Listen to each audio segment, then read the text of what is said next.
கிறிஸ்துவில் பிரியமானவர்களே, இரட்சகர் இயேசுவின் நாமத்தினாலே இந்த புதிய மாதத்திற்கு உங்களை அன்போடு கூட நான் வரவேற்கின்றேன்.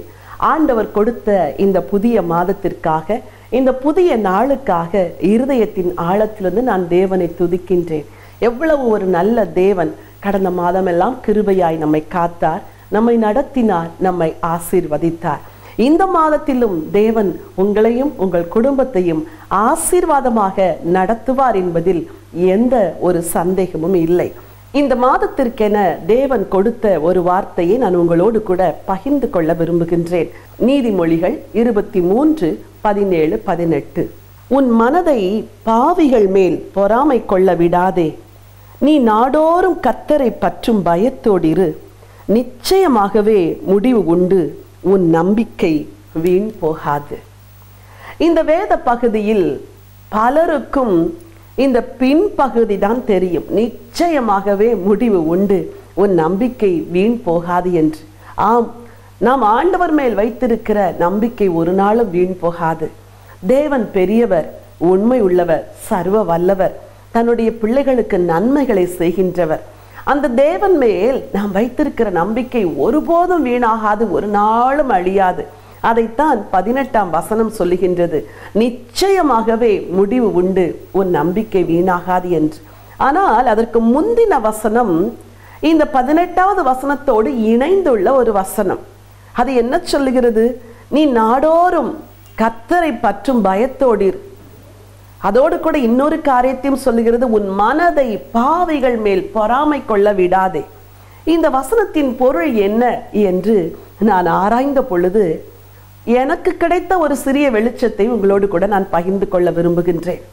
பொதுவாக இந்த உலகத்தில் உள்ள தேவனை அறியாத மக்களுக்கு காரியங்கள் உடனடியாய் கைகூடி வருவது போல தோன்றும். ஆனால் தேவனுக்காக காத்திருக்கிற பிள்ளைகளுக்கு எதுவுமே உடனடியாக நடவாதது போலதான் வாழ்க்கை இருக்கின்றது. இங்கே ஆண்டவர் சொல்லுகிறார், உன் மனதை பாவிகள் மேல் பொறாமை கொள்ள விடாதே. அவர்களுக்கு எல்லாம் உடனடியாக நடந்து விடுகிறது, மேன்மையாய் நடக்கிறது, செழிக்கிறார்கள், உயர்கிறார்கள் என்றெல்லாம் நீ கவலைப்படாதே. என்னிடத்தில் ஒரு கடிகாரம் இருக்கிறது, என் கடிகாரத்தின்படி, என் நாட்காட்டின்படி நான் உனக்கு ஆசீர்வாதத்தை கொடுக்க ஒரு காலத்தை வைத்திருக்கிறேன். அது வரைக்கும் நீ பொறுமையோடு காத்திரு. உன் மனதை பாவிகள் மேல் பொறாமை கொள்ள விடாதே, நீ நாடோறும் கர்த்தரை பற்றும் பயத்தோடு. என் அன்பு தேவனுடைய பிள்ளைகளே, நீங்கள் தேவனால் வாக்கு பண்ணப்பட்ட அந்த நிச்சயமான ஆசீர்வாதத்தை பெற்றுக்கொள்வதற்கு ஒரு பயணத்தை மேற்கொள்ள வேண்டியதா இருக்கின்றது. அது என்ன பயணம் தெரியுமா? விசுவாச பயணம். ஒவ்வொரு நாளும் அந்த பயணத்திலே தேவன் உங்களுக்கு கொடுத்த வார்த்தையை நினைக்க வேண்டும், அந்த வார்த்தையை அறிக்கை செய்ய வேண்டும், அந்த வார்த்தையை விசுவாசிக்க வேண்டும். அந்த வார்த்தைக்கு விரோதமாய் காரியங்கள் சூழ்நிலைகள் மாறும் பொழுது தேவனை பார்த்து, தேவனே நீர் உண்மையுள்ளவர், நீ பொய் சொல்லாதவர், மாறாதவர் என்று நீங்கள் விசுவாச அறிக்கை செய்து நாள்தோறும் இந்த விசுவாச பயணத்தை மேற்கொள்ள வேண்டும். எபிரேய ஆக்கியோன் எழுதும் பொழுது 12ஆம் அதிகாரத்தில், ஆகையால் மேகம் போன்ற இத்தனை திரளான சாட்சிகள் நம்மை சூழ்ந்து கொண்டிருக்க, பாரமான யாவற்றையும், நம்மை சுற்றி நெருங்கி நிற்கிற பாவத்தையும் தள்ளிவிட்டு விசுவாசத்தை துவக்குகிறவரும் விசுவாசத்தை முடிக்கிறவருமாயிருக்கிற இயேசு கிறிஸ்துவை நோக்கி நமக்கு நியமித்திருக்க ஓட்டத்திலே பொறுமையோடு ஓடக்கடவும் என்று எழுதி வைத்திருக்கிறாரே, இதுதான் விசுவாச ஓட்டம். உங்களுக்கு ஆண்டவர் ஒரு நிச்சய முடிவை வைத்திருக்கிறார். அதை பெற்றுக்கொள்ள நீங்கள் விசுவாச ஓட்டத்தை ஓட வேண்டும். ஒவ்வொரு நாளும் நாடோறும் கர்த்தரை பற்றும் பயத்தோடு, பரிசுத்தவான்கள் எப்படி தேவனை பின்பற்றி நடந்தார்கள் என்று அவர்கள் வாழ்வை பார்த்து உங்களை திடப்படுத்தி கொண்டு நீங்கள் ஓட வேண்டும். வேதத்திலே பல இடங்களில் ஆண்டவர் தனக்கு காத்திருக்கிற பிள்ளைகளுக்கு நிச்சயமான பதிலை தருவேன் என்று வாக்கு செய்து அதை கொடுத்திருக்கின்றார். எங்கெல்லாம் அப்படி செய்திருக்கிறார் என்று நான் உட்கார்ந்து படித்து ஆராய்ந்த பொழுது 4 இடங்களிலே ஆண்டவர் எவ்வளவு அழகாய் தன் பிள்ளைகளுக்கு நிச்சயமான முடிவை கொடுக்கின்றார் என்பதை நான் வாசித்தேன். இன்றைக்கு அதை உங்களோடு கூட பகிர்ந்து கொள்ள விரும்புகின்றேன். இந்த மாதம் எல்லாம் இந்த வசனத்தின் அடிப்படையில் தேவன் உங்களுக்கும் நிச்சயமான முடிவை கொடுப்பார். ஆதியாகமத்தின் புத்தகம் 17ஆம் அதிகாரம் 19வது வசனமும் 18ஆம் அதிகாரம் 10வது வசனமும் மிக சிறந்த ஒரு சத்தியத்தை நமக்கு கற்றுக் கொடுக்கிறது. இந்த வசனத்தை உங்களுக்காய் வாசிக்க விரும்புகின்றேன். ஆதியாகமம் 17:19. அப்பொழுது தேவன், உன் மனைவியாகிய சாராள் நிச்சயமாய் உனக்கு ஒரு குமாரனை பெறுவாள், அவனுக்கு ஈசாக்கு என்று பெயரிடுவாயாக. 18:10. அப்பொழுது அவர், ஒரு உற்பவ கால திட்டத்தில் நிச்சயமாய் உன்னிடத்திற்கு திரும்ப வருவேன், அப்பொழுது உன் மனைவியாகிய சாராளுக்கு ஒரு குமாரன் இருப்பான் என்றார். நம்முடைய முற்பிதாவாகிய ஆபிரகாமின் வாழ்வுதான் நம்முடைய வாழ்க்கையின் எல்லா சூழ்நிலைகளுக்கும் நமக்கு முன்மாதிரியாய் இருக்கிற ஒரு வாழ்வு. 25 ஆண்டுகள் ஒரு வயதான தம்பதியர் காத்திருக்கிறார்கள். தேவன் ஒவ்வொரு காலகட்டத்திலும் அவர் கொடுத்த வாக்குத்தத்தத்தை உறுதிப்படுத்துகின்றார். இங்கே 17ஆம் அதிகாரம் 19ஆம் வசனத்தில் நிச்சயமாக உனக்கு ஒரு குமாரன் இருப்பான் என்கிறார். 18ஆம் அதிகாரம் 10வது வசனத்திலே உற்பவ காலத்திட்டத்தில் வருவேன், சாராளுக்கு நிச்சயமாக ஒரு குமாரன் இருப்பான் என்று ஆண்டவர் தன்னுடைய வாக்குத்தத்தத்தை உறுதிப்படுத்துகின்றார். என் அன்பு தேவனுடைய பிள்ளைகளே, வேதம் சொல்லுகிறது அவர் சொல்ல ஆகும், அவர் கட்டளையிட நிற்கும் என்று. அவர் சொன்னாலே காரியங்கள் நடந்துவிடும். ஆனால் இங்கே நிச்சயம் என்ற ஒரு வார்த்தையும் அவர் இணைத்து வைத்திருக்கிறார். எதற்காக?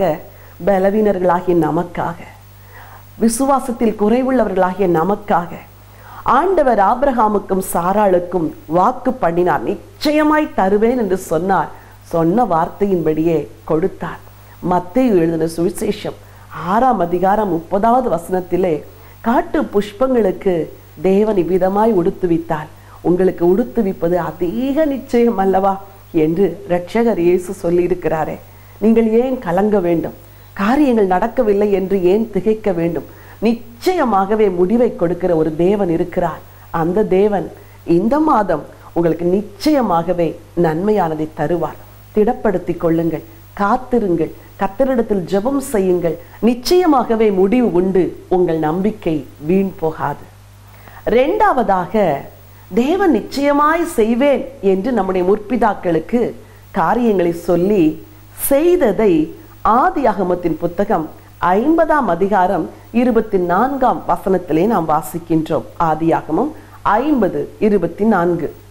யோசேப்பு தன் சகோதரரை நோக்கி, நான் மரணமடைய போகிறேன், ஆனாலும் தேவன் உங்களை நிச்சயமாய் சந்தித்து நீங்கள் இந்த தேசத்தை விட்டு தாம் ஆபிரகாமுக்கும் ஈசாக்குக்கும் யாக்கோபுக்கும் ஆணையிட்டு கொடுத்திருக்கிற தேசத்துக்கு போக பண்ணுவார் என்று சொன்னதுமின்றி, தேவன் உங்களை சந்திக்கும் போது என் எலும்புகளை இவ்விடத்திலிருந்து கொண்டு போவீர்களாக என்றும் சொல்லி யோசேப்பு இஸ்ரவேல் புத்திரரிடத்தில் ஆணையிடுத்து கொண்டான்.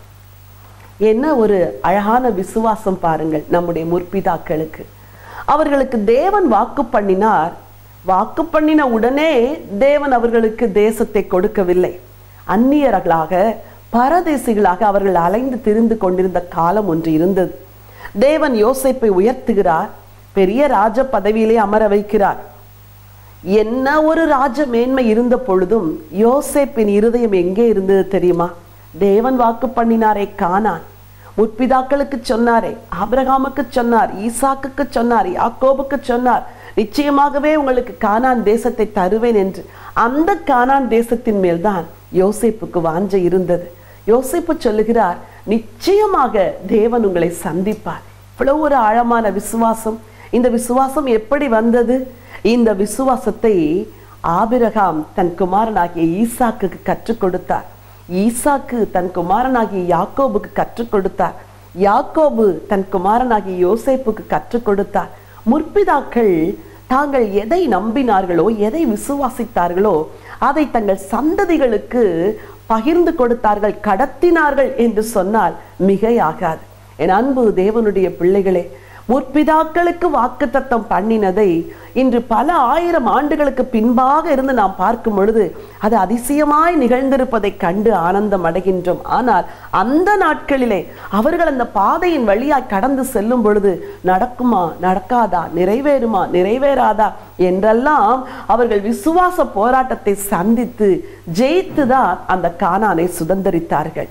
யோசேப்பு அதனால் தான் சொல்லுகிறார், ஆண்டவர் நிச்சயமாய் உங்களை சந்திப்பார், நிச்சயமாய் உங்களை சந்திப்பார், நிச்சயமாய் உங்களை சந்திப்பார். நீங்கள் போகும் பொழுது என் எலும்புகளை இங்கே விட்டு சென்று விடாதிருங்கள், அதையும் எடுத்துக்கொண்டு போங்கள் என்று சொல்லி விசுவாச கட்டளை கொடுக்கிறார்.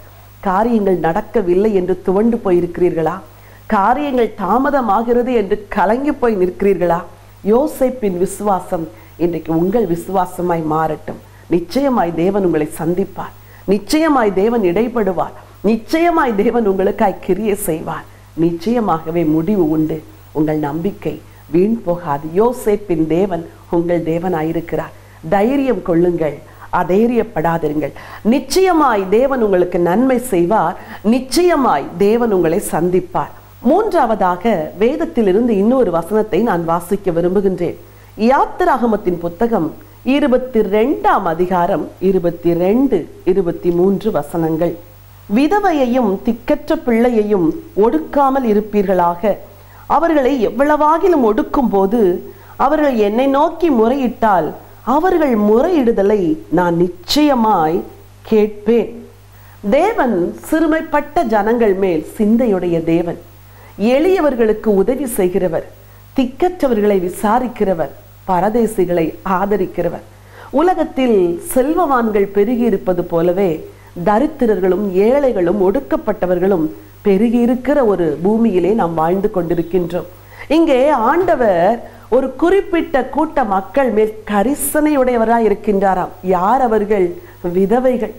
இந்த விதவைகள் என்னை நோக்கி கூப்பிடும் பொழுது நான் அவர்களுடைய முறையிடுதலை நிச்சயமாய் கேட்பேன் என்று சொல்லுகிறார். ஏன்? இந்த விதவைக்கு ஆதரிக்க ஒரு புருஷன் இல்லை, இந்த விதவையை போஷிக்க ஒரு கணவன் இல்லை, இந்த விதவையின் வாழ்வு கண்ணீர் நிறைந்த வாழ்வு, இந்த விதவையின் வாழ்வு நொறுக்கப்பட்ட ஒரு வாழ்வு, உதவி இல்லாத ஒரு வாழ்வு, அன்பு காட்ட யாரும் இல்லாத ஒரு வாழ்வு. அப்படிப்பட்ட பெண்கள் என்னை நோக்கி கூப்பிடும் பொழுது அவர்கள் முறையிடுதலை நான் கேட்பேன் என்று ஆண்டவர் சொல்லுகிறார். ஒருவேளை என் வார்த்தையை கேட்டுக்கொண்டிருக்கிற என் அன்பு தாயே, நீங்கள் உங்கள் கணவனை இழந்த ஒரு நபராக இருக்கலாம். என் அன்பு சகோதரி, இள வயதிலேயே நீங்கள் உங்கள் கணவரை இழந்து துக்கத்திலும் துன்பத்திலும் வாழ்ந்து கொண்டிருக்கிற ஒரு நபராக இருக்கலாம். இன்றைக்கு உங்களுக்கு ஒரு நற்செய்தியை சொல்லுகிறேன். உங்களை விசாரிக்கிற ஒரு தேவன் இருக்கிறார், உங்களை ஆதரிக்கிற ஒரு தேவன் இருக்கிறார். நீங்கள் எவ்வளவாகிலும் ஒடுக்கப்படும் பொழுது தேவனை நோக்கி முறையிட்டால் உங்கள் முறையிடுதலை நிச்சயமாகவே கேட்கிற ஒரு தேவன் இருக்கிறார். மனுஷனிடத்தில் முறையிட்டு சோர்ந்து போனீர்களா? குடும்பத்தாரிடத்தில் எனக்கு உதவி செய்யுங்கள் என்று முறையிட்டு கெஞ்சி கதறி சோர்ந்து போய் நிற்கிறீர்களா?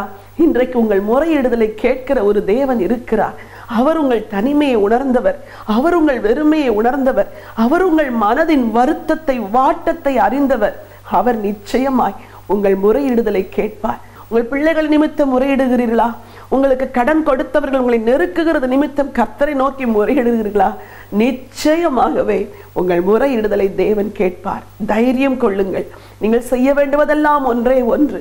நேரங்கள் கிடைக்கும் பொழுதெல்லாம் உங்கள் நேரத்தை வீணடிக்காதபடி தேவ சமூகத்தில் அமர்ந்து ஒரு அந்நாளை போல இரவும் பகலும் கதறி உங்கள் பிள்ளைகளுக்காக, இந்த பூமியில் உள்ள எல்லா வாலிப பிள்ளைகளுக்காக, குடும்பங்களுக்காக, சபைகளுக்காக, ஊழியங்களுக்காக திறப்பில் நின்று நீங்கள் ஜெபிக்கிறவர்களாய் மாறும் பொழுது தேவன் உங்கள் முறையிடுதலை கேட்பார், உங்கள் ஜெபங்களுக்கு பதில் அளிப்பார்.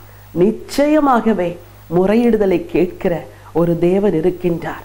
நிச்சயமாக தேவன் நன்மை செய்வார், நிச்சயமாக தேவன் விடுதலை செய்வார், நிச்சயமாக தேவன் உங்கள் முறையிடுதலையும் உங்கள் ஜெபத்தையும் கேட்பார். நிச்சயமான பதில் உண்டு. நான்காவதாக, ஆண்டவர் நிச்சயமாகவே ரட்சிப்பார் என்று ஒரு வேத பகுதி சொல்லுகின்றது. உலகத்திலே எல்லாம் இருக்கலாம், ஆனால் ஒரு குடும்பத்தில் ரட்சிப்பு இல்லை என்றால் அந்த குடும்பம் ஆசீர்வாதமாக சந்தோஷமாக வாழ முடியாது. ஒருவேளை ஒரு குடும்பத்தில் ஒரு நபர் ரட்சிக்கப்பட்டு மற்றவர்கள் எல்லாரும் ஆண்டவரை அறியாதவர்களாய் இருப்பார்கள் என்றால் அந்த குடும்பத்தில் சஞ்சலமும் தவிப்பும் மிகுதியாய் இருக்கும் என்பதில் எந்த சந்தேகமும் இல்லை. சில வேளை கணவன் மனைவி ரட்சிக்கப்பட்டிருப்பார்கள், பிள்ளைகள் ரட்சிப்புக்கு தூரமாய் இருப்பார்கள். சில குடும்பங்களில் வாலிப பிள்ளைகள் தேவனை ஏற்றிருப்பார்கள், பெற்றோர் ஆண்டவரை குறித்து அறியாதவர்களாய் இருப்பதோடு கூட ஆண்டவருக்கு விரோதிகளாகவும் வாழ்ந்து கொண்டிருக்கிற சூழலெல்லாம் இந்த உலகத்தில் இருக்கிறது. நீங்கள் அப்படிப்பட்ட ஒரு நபராய் இருப்பீர்கள் என்றால் உங்களுக்கு நம்பிக்கை தருகிற ஒரு வசனத்தை வேதத்திலிருந்து நான் வாசிக்க விரும்புகின்றேன். ரோமருக்கு எழுதின நிருபம் 5ஆம் அதிகாரம் 9, 10 வசனங்களை நான் வாசிக்க விரும்புகின்றேன். ரோமர் 5:9. இப்படி நாம் அவருடைய இரத்தத்தினாலே நீதிமான்களாக்கப்பட்டிருக்க கோபாக்கினைக்கு நீங்களாக அவராலே நாம் ரட்சிக்கப்படுவது அதிக நிச்சயமாமே. வசனம் 10. நாம் தேவனுக்கு சத்துருக்களாய் இருக்கையில் அவருடைய குமாரனின் மரணத்தினாலே அவருடனே ஒப்புரவாக்கப்பட்டோமானால் ஒப்புரவாக்கப்பட்ட பின் நாம் அவருடைய ஜீவனாலே ரட்சிக்கப்படுவது அதிக நிச்சயமாமே. வசனம் 17. அல்லாமலும் ஒருவனுடைய மீறுதலினாலே அந்த ஒருவன் மூலமாய் மரணம் ஆண்டு கொண்டிருக்க கிருபையின் பரிபூர்ணத்தையும் நீதியாகிய ஈவின் பரிபூர்ணத்தையும் பெறுகிறவர்கள் இயேசு கிறிஸ்து என்னும் ஒருவராலே ஜீவனை அடைந்து ஆளுவார்கள் என்பது அதிக நிச்சயமாமே. எவ்வளவு ஒரு நிச்சயமான வார்த்தைகளை தேவன் கொடுத்திருக்கிறார் பாருங்கள். இயேசு கிறிஸ்து பூமியிலே எல்லா மனிதர்களையும் ரட்சிக்க வந்தார். அவருடைய மரணம் பாவிகளை ரட்சிக்கிறது. அவர் சிந்தின இரத்தம் பூமியில் உள்ள ஒவ்வொரு மனிதனையும் ரட்சிக்க ஆயத்தமாயிருக்கிறது. இங்கே ரட்சிக்கப்பட்டவர்களுக்கு உறுதி அளிக்கும்படி இந்த வசனம் சொல்லுகிறது, நீங்கள் ரட்சிக்கப்பட்டீர்கள், கோபாக்கினைக்கு நீங்களாகவும் நீங்கள் ரட்சிக்கப்படுவீர்கள் என்று இரட்டிப்பான உறுதியை இந்த வசனங்கள் வலியுறுத்தி சொல்லுகின்றது. இந்த 3 வசனங்களிலும் உள்ள 3 செய்தி. ஒன்று, இயேசு கிறிஸ்துவின் மரணத்தினாலே நாம் ரட்சிக்கப்படுகிறோமா? இரண்டாவது, இயேசு கிறிஸ்துவின் இரத்தத்தினாலே நாம் ரட்சிக்கப்படுகின்றோம். மூன்றாவது, இயேசு என்ற ஒருவராலே நாம் ரட்சிக்கப்படுகிறோம். இவ்வளவு நம்பிக்கை கொடுக்கிற வார்த்தை பாருங்கள். உங்கள் குடும்பத்தாரின் ரட்சிப்புக்காக நீங்கள் அழலாம், புலம்பலாம், கதறலாம். ஆனால் ரட்சிப்பு கர்த்தருடையது. ரட்சிப்பு இரட்சகர் இயேசு உடையது. அவர் வந்துதான் ரட்சிக்க வேண்டும். அவர் வந்துதான் தொட வேண்டும். குற்றுயிராய் கிடந்த அந்த ஒரு மனிதனை நல்ல சமாரியன் தேடி வந்தார். அவர் வந்து தேடி அவரை தன் வாகனத்தின் மேல் ஏற்றிக்கொண்டு சென்று அவனை பூரணமாய் குணமாக்கினார். இன்றைக்கு உங்கள் குடும்பத்தாரை ரட்சிக்க நல்ல சமாரியனாகி இயேசு மனமிறங்கி வர வேண்டும். நீங்கள் தேவனுடைய ரட்சிப்பு உங்கள் குடும்பத்தில் வரவில்லை என்று ஆண்டவர் மேல் கோபம் கொள்ளாதீர்கள். எத்தனையோ பெண்கள் இப்படி சொல்வதை நான் கேள்விப்பட்டிருக்கிறேன். ஆண்டவரே, எத்தனை வருஷம் நான் ஜெபம் செய்கிறேன், என் புருஷனை நீ ரட்சிக்கவில்லை, என் பிள்ளைகளை ரட்சிக்கவில்லை, இனிமேல் நான் ஜெபிக்க மாட்டேன் என்றெல்லாம் கோபதாபமாய் தேவனிடத்தில் பேசுகிறவர்களை நான் கண்டிருக்கிறேன். அவர்கள் சொல்லுவதை கேட்டிருக்கிறேன். என் அன்புக்குரியவர்களே, ரட்சிக்கப்படுவது அதிக நிச்சயம். ஏன் தெரியுமா? இரக்கமுள்ள ஒரு இரட்சகர் 2000 ஆண்டுகளுக்கு முன்பாக வந்து தன் இரத்தத்தையே சிந்தி ரட்சிப்பை சிலுவையில் கொடுத்து விட்டார். ரட்சிப்பு இனி வரப்போகிறது இல்லை. உலகத்தில் பிறந்து கொண்டிருக்கிற, இனி பிறக்க போகிற எல்லா மனுஷர்களுக்கும் ரட்சிப்பு ஏற்கனவே சம்பாதித்து சிலுவையில் அவர் வைத்துவிட்டு சென்றிருக்கின்றார். அப்படி என்றால் அவருடைய பிள்ளைகளாகிய நீங்கள் இந்த ரட்சிப்பு உங்கள் குடும்பத்தில் வர வேண்டும் என்று வேண்டுதல் செய்யும் பொழுது அவர் நிச்சயமாகவே ரட்சிப்பார். உங்கள் நம்பிக்கையை நீங்கள் இழந்து போகாதிருங்கள். சூழ்நிலை ஒருவேளை விரோதமாயிருக்கலாம். நீங்கள் என்ன செய்ய வேண்டும் தெரியுமா? உங்கள் விசுவாசத்தை அறிக்கை செய்து கொண்டே இருக்க வேண்டும். அப்போஸ்தலர் 16:31 சொல்லுகிறது, கர்த்தராகிய இயேசு கிறிஸ்துவை விசுவாசி, அப்பொழுது நீயும் உன் வீட்டாரும் ரட்சிக்கப்படுவீர்கள் என்று. அதுதானே தேவனுடைய வார்த்தை. ஆண்டவர் இயேசுவை நீங்கள் விசுவாசிக்கும் பொழுது நீங்களும் உங்கள் வீட்டாரும் ரட்சிக்கப்படுவீர்கள். மனம் பதறாதிருங்கள், மனம் கலங்காதிருங்கள். ரட்சிக்கப்படாத கணவரை குறித்து, பெற்றோரை குறித்து, குடும்பத்தாரை குறித்து, உடன் பிறந்தாரை குறித்து சஞ்சலப்படாதிருங்கள். ஜெபம் செய்யுங்கள், காத்திருங்கள். ஆண்டவர் நிச்சயமாய் ரட்சிப்பார் என்று சொல்லுங்கள். ஏசாயா தீர்க்கதரிசன புத்தகத்திலே எசேக்கியா ராஜாவுக்கு ஒரு நெருக்கமான ஒரு சூழ்நிலைமை, அசீரிய சேனைகள் எல்லாம் வந்து சூழ்ந்து கொண்டது. எசேக்கியா ஜனங்களை பார்த்து சொல்லுகிறார், நிச்சயமாகவே கர்த்தர் நம்மை தப்புவிப்பார் என்று. இந்த விசுவாச செய்தியை எதிரிகள் கேட்கின்றார்கள். கேட்ட எதிரிகள் என்ன சொன்னார்கள் தெரியுமா? எசேக்கியா உங்களை பார்த்து கர்த்தர் நம்மை நிச்சயமாய் தப்புவிப்பார் என்று சொல்லுகிறான். அவன் சொல்லி உங்களை நம்ப பண்ணுகிறான். அதை நம்பாதிருங்கள், கர்த்தர் உங்களை ரட்சிக்க முடியாது என்று பரிகசித்து பேசிய வார்த்தைகளை நாம் ஏசாயா தீர்க்கதரிசன புத்தகத்திலே பார்க்கின்றோம். எசேக்கியா எந்த மறுமொழியும் சொல்லவில்லை. தேவனிடத்தில் நேராய் சொல்லுகின்றார், கர்த்தாவே என் ஜெபத்தை கேளும், எங்களுக்கு இருக்கிற இந்த நெருக்கமான சூழ்நிலைகளை பாரும் என்று கர்த்தரை நோக்கி ஜெபம் மாத்திரம் செய்தான். அவர்களுக்கு நீங்கள் எதுவும் பதில் சொல்லாதிருங்கள் என்று தன் சேனை வீரர்களுக்கு கட்டளையிட்டார். உங்கள் ரட்சிப்பை குறித்து, உங்கள் குடும்ப ரட்சிப்பை குறித்து நீங்கள் பாரப்படுகையில் ஒன்றே ஒன்று சொல்லுங்கள். எசேக்கியா சொன்னது போல, கர்த்தர் நிச்சயம் நம்மை ரட்சிப்பார், கர்த்தர் நிச்சயம் என் குடும்பத்தை ரட்சிப்பார், கர்த்தர் நிச்சயம் என் புருஷனை ரட்சிப்பார், என் பிள்ளை கட்டாயம் ரட்சிக்கப்படும் என்று விசுவாசத்தோடு கூட அறிக்கை செய்யுங்கள். நிச்சயமாகவே ஆண்டவர் உங்கள் குடும்பத்தில் அந்த ரட்சிப்பை கொண்டு வருவார். இந்த மாதம் நிச்சயமாகவே முடிவு உண்டு, உன் நம்பிக்கை வீண் போகாது என்று சொல்லியிருக்கிற ஆண்டவருடைய வசனத்தை நீங்கள் நம்ப வேண்டும். இந்த வசனத்தோடு இணைப்புடைய மற்றொரு வசனத்தை உங்களுக்கு நான் வாசித்து உங்களுக்காய் ஜெபிக்க விரும்புகின்றேன். ஆபகுக்கு தீர்க்க தரிசன புத்தகம் 2ஆம் அதிகாரத்திற்கு வேதத்தை திருப்பிக் கொள்ளுங்கள். ஆபகுக்கு 2:3. குறித்த காலத்துக்கு தரிசனம் இன்னும் வைக்கப்பட்டிருக்கிறது, முடிவிலே அது விளங்கும், அது பொய் சொல்லாது, அது தாமதித்தாலும் அதற்கு காத்திரு, அது நிச்சயமாய் வரும், அது தாமதிப்பது இல்லை. நிச்சயமாகவே முடிவு உண்டு, உன் நம்பிக்கை வீண் போகாது என்று சொன்ன ஆண்டவர் அதோடு இணைப்புடைய ஒரு சிறிய செய்தியையும் இந்த ஆபகுக் தீர்க்க தரிசன புத்தகத்திலே எழுதி வைத்திருக்கிறார். என்ன சொல்லுகிறது அந்த வசனம்? குறித்த காலத்திற்கு தரிசனம் இன்னும் வைக்கப்பட்டிருக்கின்றது. அப்படி என்றால் தேவன் ஒவ்வொன்றுக்கும் ஒரு குறித்த காலத்தை வைத்திருக்கின்றார், ஒவ்வொன்றுக்கும் ஒரு காலத்தை குறித்து வைத்திருக்கின்றார். தேவ பிள்ளைகள் வாழ்க்கையில் எதுவும் தற்செயலாய் நேரிடாது, எல்லாமே தேவ செயலாய் நேரிடும். நீங்கள் ஜெபம் செய்யும் பொழுது ஆண்டவர் உங்கள் ஜெபத்திற்கு பதில் கொடுக்க ஒரு காலத்தை குறித்து வைத்திருக்கின்றார். அதுதான் இந்த வசனம் வலியுறுத்தி சொல்கிறது. குறித்த காலத்திற்கு தரிசனம் வைக்கப்பட்டிருக்கிறது. அதை அடுத்து அது முடிவிலே விளங்கும். அந்த வார்த்தை முடிவு என்ற ஒரு வார்த்தை என்னை மிகவும் சிந்திக்க வைத்தது. ஏன் தேவன் எல்லாவற்றுக்கும் ஒரு காலத்தை குறித்து முடிவு என்ற ஒன்றை வைத்திருக்கிறார்? இந்த இடைப்பட்ட காலத்திலே தேவன் உங்கள் வாழ்வில் இடைப்படுவார், உங்களை உருவாக்குவார், உங்கள் விசுவாசத்தை தட்டி எழுப்புவார், உங்களை பலப்படுத்துவார், உங்களை ஸ்திரப்படுத்துவார், உங்களை ஆவிக்குரிய வாழ்விலே வளர வைப்பார், உங்களை அடுத்த படிக்கு நடத்தி செல்லுவார்.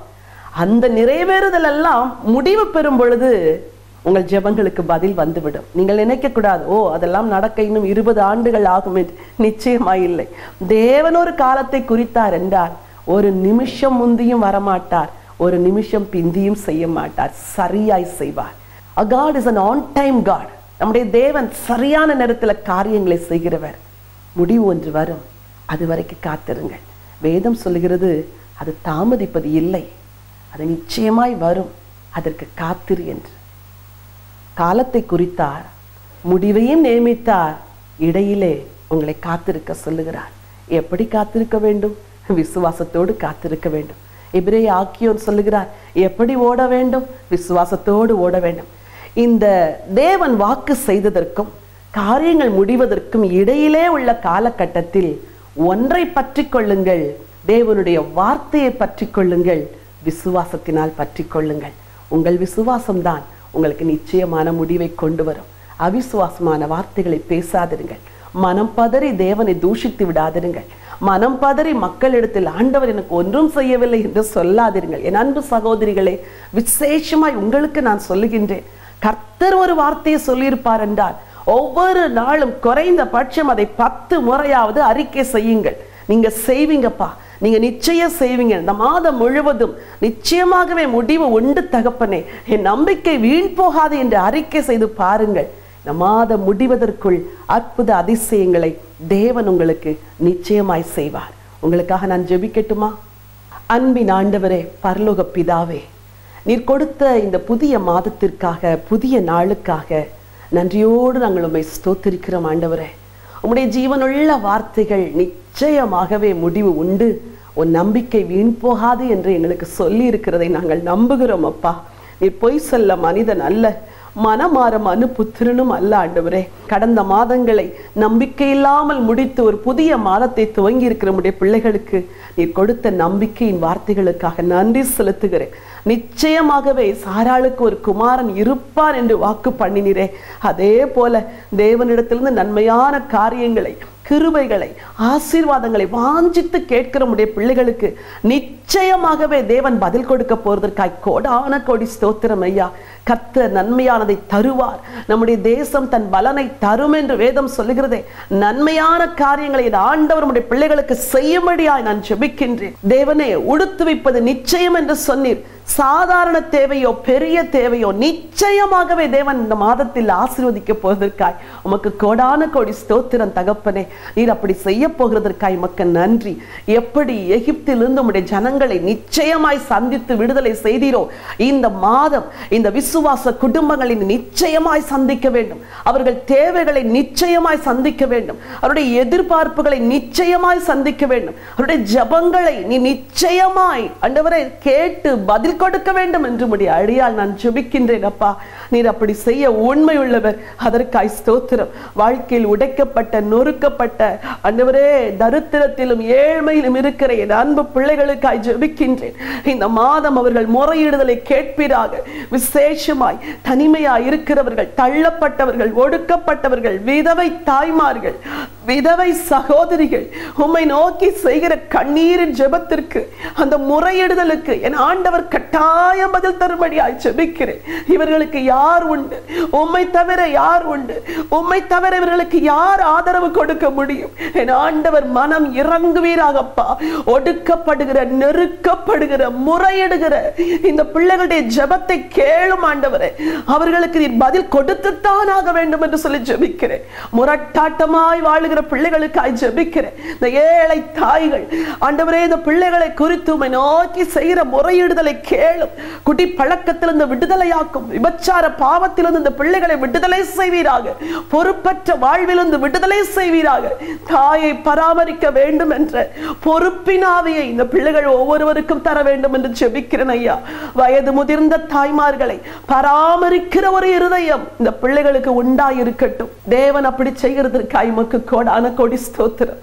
ரட்சிப்பு நிச்சயம் என்று சொன்னீர். எத்தனை குடும்பங்கள் ரட்சிப்புக்காய் கண்ணீரோடு கதறி ஜெபிக்கிறார்கள். இந்த குடும்பங்களுக்கு ரட்சிப்பு வரட்டும் ஆண்டவரே. குடும்பம் குடும்பமாய் ரட்சிப்பீராக. முழு குடும்பமாய் கர்த்தர் ரட்சித்து உம்முடைய ராஜ்யத்தின் மகிமைக்கென்று அவர்களை வாழ வைக்க வேண்டும் என்று சொல்லி நான் ஜெபிக்கின்றேன் ஆண்டவரே. தாமதித்தாலும் காத்திரு, நிச்சயமாய் வரும் என்று சொன்னீரே. நீ கொடுத்த நம்பிக்கைக்காய் ஸ்தோத்திரம். நிச்சயமாய் அது வரும் என்று நாங்கள் நம்புகிறோம். இந்த மாதமெல்லாம் நாங்கள் அறிக்கையிட போகிறோம். உடைய பிள்ளைகளை உடைய அடியாள் மனமாற ஆசீர்வதிக்கிறேன். கர்த்தருடைய நாமத்திலே நான் ஆசீர்வதிக்கிறேன். நீர் அவர்களை ஆசீர்வதிப்பீராக. அவர்களை இந்த மாதமெல்லாம் கிருபையாய் நடத்துவீராக.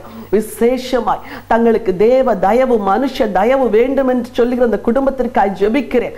வாசல்கள் திறக்கப்படுவதாக, கதவுகள் திறக்கப்படுவதாக, பதில்கள் வருவதாக, தடைகளை நீக்கி போடுவீராக. வியாதியோடு போராடுகிற பிள்ளைகளுக்காய் ஜெபிக்கிறேன் அப்பா. அவர்கள் வியாதியிலிருந்து இந்த மாதத்தில் நிச்சயமான விடுதலையை கொடும். இந்த வியாதியின் வேதனையை மாற்றி போடும். கேன்சர் வியாதியினால் கண்ணீரோடு வேதனையோடு ஜெபிக்கிறேன். இந்த குடும்பத்தாருக்காய் வேண்டிக் கொள்கிறேன். எல்லா நோய்களும் உமக்கு முன்பதாக ஒன்றுமில்லை தேவனே. எல்லாவற்றையும் சிலுவையில் சுமந்திருக்கிறேன். இந்த வியாதியிலிருந்து பரிபூரண சுகத்தை தரும்படியா ஜெபிக்கிறேன். ஆசீர்வதிங்கப்பா, வழி நடத்துங்க. விசேஷமா இந்த மாதம் தேர்வு எழுதுகிற பிள்ளைகளுக்காய் உம்முடைய அடியாள் நான் ஜெபிக்கின்றேன். எவ்வளோ இரவு பகல் ஆயத்தம் செய்து இந்த பிள்ளைகள் எழுதுகிற தேர்வில் தேவ கரம் கூட இருப்பதாக. குதிரை யுத்த நாளுக்கு ஆயத்தமாக்கப்படும், ஜெயமோ கர்த்தரால் வரும் என்று சொன்னீரே. உம்மை நம்பி இந்த தேர்வுகளை எழுதுகிற பிள்ளைகளுக்கு நிச்சயமான முடிவை கொடுப்பீராக. இவர்கள் நம்பிக்கை வீண் போகவே கூடாது ஆண்டவரே. இவர்களுக்கு நீர் நியமித்த மதிப்பெண்களை பெற்று ஆண்டவரே சந்தோஷத்தோடு தேர்விலே தேர்ச்சி பெறவும், நல்ல மதிப்பெண்கள் பெற்று எதிர்காலத்தை சந்தோஷமாய் துவங்கவும் என் அன்பு பிள்ளைகளுக்கு உதவி செய்யும்படி ஜெபிக்கிறேன். ஆசீர்வதியும், வழி நடத்தும். இரட்சகரும் மீட்பெருமா இயேசு கிறிஸ்துவின் நாமத்தில் வேண்டிக் கொள்கிறேன் ஜீவனுள்ள நல்ல பிதாவே, ஆமென், ஆமென். பிரியமானவர்களே, இந்த செய்தி உங்களுக்கு ஆசீர்வாதமாய் இருந்திருக்கும் என்று ஆண்டவருக்குள் நம்புகின்றேன். சந்தோஷமாய் கர்த்தருக்குள் இந்த மாதத்தை துவங்குங்கள். விசேஷமாக இந்த நாளிலே என் அன்பு சகோதரிகளே, உங்கள் ஒவ்வொருவருக்கும் ஒரு விசேஷ புத்தகத்தை நான் அறிமுகப்படுத்த விரும்புகின்றேன். எத்தனையோ நாட்கள் உங்கள் கணவருடைய ரட்சிப்புக்காக, ஆசீர்வாதத்திற்காக தேவனிடத்தில் ஜெபம் செய்து கொண்டிருப்பீர்கள். தேவனிடத்தில் செய்கின்ற ஜெபங்கள் வேத வசனத்தின் அடிப்படையிலே செய்யப்படும் பொழுது அது மிகுந்த வல்லமை உள்ளதாய் மாறிவிடுகின்றது. அது ஒரு ஆவிக்குரிய யுத்தத்தில் உங்களை உறுதியாய் நிற்க பலப்படுத்துகின்றது. விசேஷமாய் உங்கள் கணவருக்காய் செய்ய வேண்டிய ஜெபங்கள் 200 என்ற இந்த சிறிய புத்தகம் 200 ஜெபங்களும் வேத வசனத்தின் அடிப்படையிலே எழுதப்பட்டவைகள். இதை நீங்கள் ஒவ்வொரு நாளும் கண்ணீரோடு நம்பிக்கையோடு ஜெபமாய் ஏறெடுக்கும் பொழுது உங்கள் கணவருடைய வாழ்விலே ரட்சிப்பை மட்டுமல்ல, அவருடைய வேலை, அவருடைய சரீரம், அவருடைய சுகம், அவருடைய பரிசுத்தம், அவருடைய நீதி நிறைந்த வாழ்க்கை, குடும்பத்தை அன்பாய் நேசிக்கிற தன்மைகள், இவைகள் எல்லாவற்றிலுமே ஒரு மாற்றத்தை நீங்கள் பார்ப்பீர்கள். மிக ஆசீர்வாதமான இந்த புத்தகத்தை என் அன்பு சகோதரிகளே, உங்கள் ஒவ்வொருவருக்கும் நான் பரிந்துரை செய்கின்றேன். இந்த புத்தகத்தை வாங்கி ஒவ்வொரு நாளும் இதில் உள்ள ஜெபங்களை ஏறெடுங்கள். உங்கள் கணவரை தேவன் ரட்சிப்பார், ஆசீர்வதிப்பார், பாதுகாப்பார், உயர்த்துவார். திரையில் காணும் தொலைபேசியின் மூலம் எங்களோடு கூட அலுவலகத்தில் தொடர்பு கொள்ளுங்கள். இந்த புத்தகத்தை உங்களுக்கு நாங்கள் அனுப்பி வைப்போம். கர்த்தர் உங்களை ஆசீர்வதிப்பாராக. God bless you.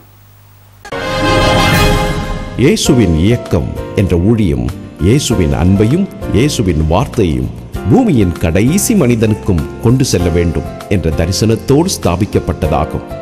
சகோதரர் டாக்டர் ஆண்ட்ரூ தேவ், சகோதரி டாக்டர் ஜெயராணி ஆண்ட்ரூ தேவ் குடும்பமாய் செய்து வரும் இவ்வூழியங்களின் மூலம் நற்செய்தி கூட்டங்கள், எழுப்புதல் முகாம், குடும்ப முகாம், வாலிபர் ஊழியங்கள், பெண்கள் ஊழியங்கள், சிட்டிலைட் ஜெபக்குழுக்கள், புத்தக ஊழியம், ஒளி நாடாக்கள், மருத்துவ சேவை, இவைகளோடு வேதாகம பயிற்சி கல்லூரி என 10 வகை ஊழியங்கள் இவ்வியக்கத்தின் மூலம் நடைபெற்று வருகின்றன. இந்த நிகழ்ச்சியின் மூலம் நீங்கள் பெற்ற ஆசீர்வாதங்களை எங்களுக்கு தெரியப்படுத்துங்கள். இந்த ஊழியத்தை உங்கள் ஜெபங்களாலும் காணிக்கைகளாலும் தாங்குங்கள். நீங்கள் எங்களோடு தொடர்பு கொள்ள வேண்டிய முகவரி பைபிள் கால்ஸ் 4/557 வலையாபதி சாலை, Mogappair east, Chennai 37, India. Contact number 919244448080 918939397739. Our email ID biblecalls@gmail.com. Our website www.thejesusmission.in, www.biblecalls.com. இந்த ஊழியத்தை உங்கள் பொருளாலும் காணிக்கையாலும் தாங்க அன்போடு அழைக்கிறோம். எங்கள் வங்கி விவரம் Bible calls account number 189020001658, Axis bank, Chennai 7, IFS code UTIB 0000189. எமது நிகழ்ச்சிகளை தொடர்ந்து பைபிள் டிவி வெப் டிவியிலும் காணத் தவறாதீர்கள். Website www.bibletv.tv. இறைவன் இயேசு உங்களை ஆசீர்வதித்து காப்பாராக.